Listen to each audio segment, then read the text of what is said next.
And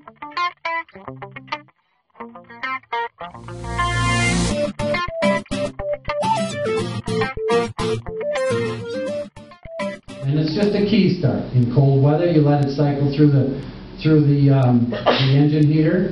But now, obviously, just turn the key and start it up. And when you do start it, the park brake light will be on. See the red light on the dash right there? That's on. To release the park brake, you need to push both of the red handles ahead.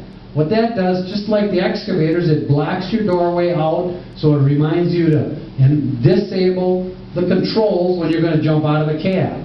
So that's why they have it, so it blocks the entrance, and they both have to be down to release the park brake. The park light does not come out yet until you rev it up over 1,000 RPM. So you have to rev it up. There's a hand throttle. It's the only way that you can rev it up. Rev it up to over 1,000 RPMs, and it still doesn't come out of park until you shuttle from neutral to forward. And then it'll finally come out of park. So it is just a safety factor built into it. So just be aware of how to get them out of park. That's the trickiest thing.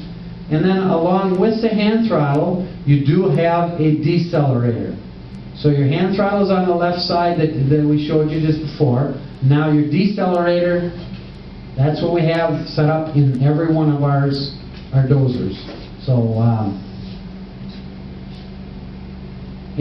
like Steve said, all of them are hydrostatic from the 1650 all the way up through the 1650. And the 1850 is not a hydrostatic. So the hydrostatic is run the way we're going to describe right now. From the dash, you can control your total speed. You can put in there your total speed, and each gear is just a percentage of what that total speed that's programmed in there.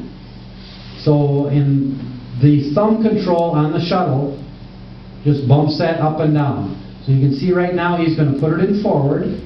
So that's the shuttle switch. You can just go forward and reverse with that shuttle. Shift it forward and reverse once, Steve. So there's neutral, there's reverse. Back to forward. And your steering would be tipping it towards you, would steer it to whatever direction you're tipping your shuttle is the direction that you're going to steer it to. And when you do get it in forward or reverse, you can shift through the gears with the two thumb buttons on there. The top one is a rabbit, and that will increase your speed, obviously. And the bottom one is a turtle.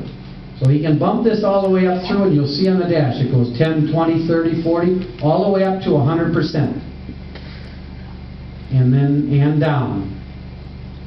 So it is hydrostatic, but we have 10 preset gears in here, or speeds.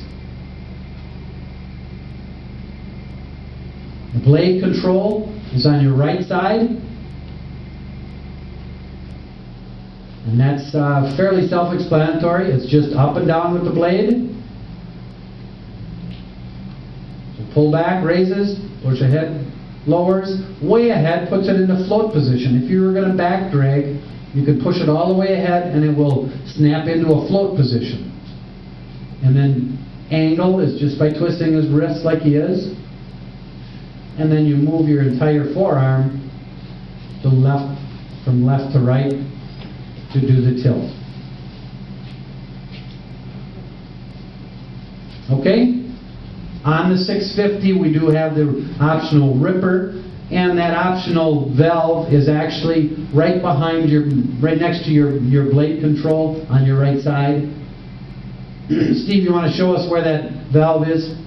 There's his valve, the lever for the ripper itself. Any questions on the controls on the dozer? Will they come out of park and reverse too? To back off the float? Or do you have to shove it in park or in first? No, it will come out in reverse also.